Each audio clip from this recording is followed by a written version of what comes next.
I recognize the honourable member for Yarmouth. Thank you very much, Mr. Speaker. Certainly, I'm not comfortable supporting the Financial Measures Act as it is currently presented. It is a budget that the government has certainly not shied at vocalizing their pride over. Despite the fact that the increase in healthcare spending is less than the previous government's increase in healthcare spending, despite the fact that many of their commitments and promises are not reflected in this. While there's a lot of areas I would like to critique about this act and the budget, I do want to focus my comments tonight on what I think is a very unfair and unreasonable tax grab on non-resident Nova Scotians who own homes here.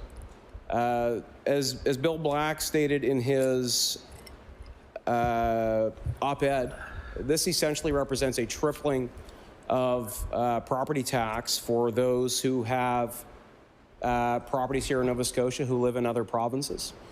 And first of all, my major problem with it is I don't think this is going to do anything to address or fix the housing challenge that we have here in Nova Scotia. If the strategy is to tax out and push out all the non-resident homeowners, still looking at the nature of those properties, I don't think these are properties that are going to be then swallowed up in the housing market and purchased by those who need housing. I do think there'll be a disproportionately negative impact in rural communities where there is a lot of summer homes for family members of Nova Scotians, for fellow Nova Scotians who live elsewhere who want to come home. And even the Minister himself of Finance said in the media that it remains to be seen whether this will have an impact on housing supply or help fix the housing challenge that we have here. The Minister also said tonight that this is very similar to other tax measures that are in place in PEI in Ontario. I think it's important to note that the difference between what's being proposed here and PEI is significant, where the PEI tax is half of 1%. This tax is $2 per $100. This is to go into general revenues of the government. And certainly it's not similar to the Ontarian model where they only tax out-of-country non-residents, not fellow Canadian citizens. So number one problem with this, I don't think it fixes anything. It is a major tax grab from people who have invested in our province, who come here and support our communities, particularly in the summertime.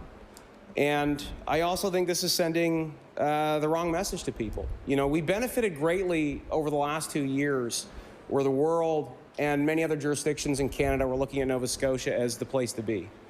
That's back when we weren't #1 in COVID cases and spread of COVID in the country. It's back when we were leading the charge in lower numbers, when we took our responsibility to protect our hospitals and citizens from this disease, I think, more seriously. And we benefited from this investments and this influx of attention and interest in our province. And of course, we've always prided ourselves on being welcoming to people, have we not? In this province, you know, you come to Nova Scotia, there's open arms that welcome you. You're embraced in our communities. This hospitality is something that certainly I've heard many members of the opposite party talk about. It's certainly something that we say, and yet we have a government here that is certainly penalizing people for investment in our province and for purchasing property and homes here, many of whom are coming here to enjoy the lovely things that we enjoy here. Many of whom are also coming here to be close to their families, their kids, or their parents.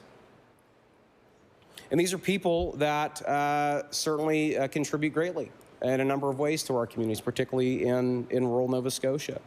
And I get the political calculus here. I mean, why not tax more the people who can't vote here? That, I believe, is the political calculus. You know, we're not going to be harmed by this politically because these folks are not voters here. They're not residents. But I will remind the government that I do believe this is going to impact domestic business like realtors who have been doing really well these last couple of years, but don't always do well. But this is certainly going to impact their business model and how well they are able to do. It's certainly going to impact family members who want to stay more closely connected with loved ones who own property here. And I think it's also important to recognize that these are fellow Nova Scotians, as the member, my colleague, member for Bedford mentioned earlier. You know, we're all very proud of Mateo Roach, who's doing really well in Jeopardy right now. She lives in Toronto, but we recognize her in this House as a fellow Nova Scotian. We all supported the member for Bedford South when he moved his member statement to talk about her. Do we want to punish Mateo Roach if she wants to purchase a summer cottage here in Nova Scotia and tax her 3 times more than her neighbors? Is that a fair thing to do? I don't think so. I don't think it's fair. I don't think it helps fix the situation. And I'm also worried about some of the comments that the finance minister made on, I believe, on CBC radio, where he mentioned that, you know, some of these properties are dark half the year. Okay, sure.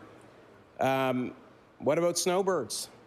Nova Scotians who go down south for the winter. Their properties also don't have the lights on for parts of the year. Are they next? Are they going to be taxed next? Be targeted by this government? So again, I really think this is something that needs further consideration. I certainly don't support it. It doesn't fix anything. It creates a lot of harm. It sends the wrong message to the rest of the country and the world about who we are and what we want to do here and who we want to attract. And I certainly hope that the government reconsiders this aspect in particular of this Financial Measures Act. Thank you.